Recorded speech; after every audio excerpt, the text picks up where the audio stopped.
I always thought silence was safer than searching for answers. Until the night I realized the man I lived with wasn't the man I loved. It began with small things anyone could dismiss. A missing gesture, a distracted stare, a subtle coldness that wrapped around the apartment like an invisible fog. In our apartment, I began to notice how empty his presence had become. How his voice carried no warmth, only an efficient politeness to keep me exactly where he wanted me.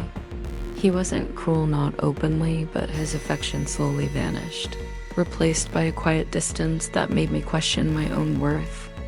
I found myself rehearsing conversations in my head, trying to understand what I had done wrong, what piece of me had stopped being enough. Nights became the hardest, lying beside him while his body faced away from me, as if his thoughts lived in a different world, one where I was only a placeholder.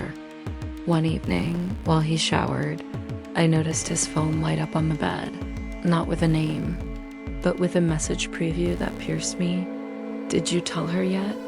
My heart tightened, not in jealousy, but in recognition.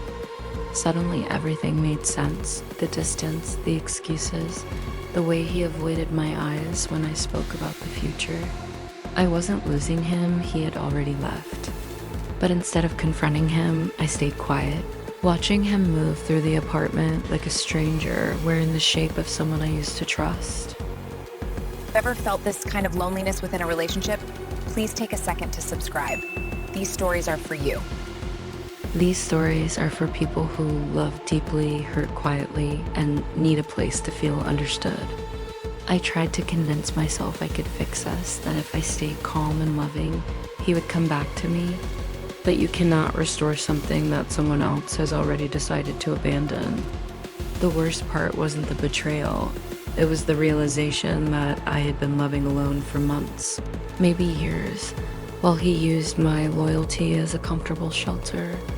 He liked the way I made his life easier, quieter, more organized. He liked how I never complained, how I carried the emotional weight so he wouldn't have to. But he didn't love me.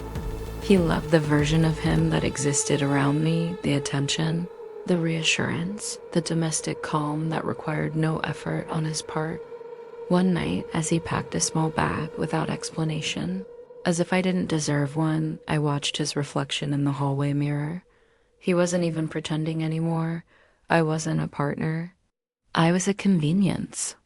He paused by the door, not to say goodbye, but to check if he had forgotten anything he needed. Not anything about me.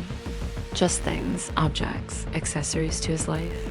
When the door finally closed, the silence felt different, not heavy, but honest. For the first time, I wasn't questioning myself. I wasn't begging for his affection inside my own mind. I walked through the apartment, touching the cold surfaces that once felt like home. Nothing had changed physically, yet everything inside me had rearranged itself. I wasn't heartbroken, I was awakening. I wasn't destroyed, I was released. There's a specific kind of pain that doesn't shatter you. It frees you. And if you're listening to this now, wondering why someone treated you like you were easy to replace, remember this. You were never the problem. Some people don't know how to love without taking, how to receive without draining, how to stay without wounding. But your value is not determined by the person who failed to see it. It's defined by your ability to rise from what they couldn't give. Walk forward, even slowly, because the life you deserve is not built on being used. It's built on being truly seen, deeply respected, and finally loved. Keep moving. Your story doesn't end in the place where someone walked away.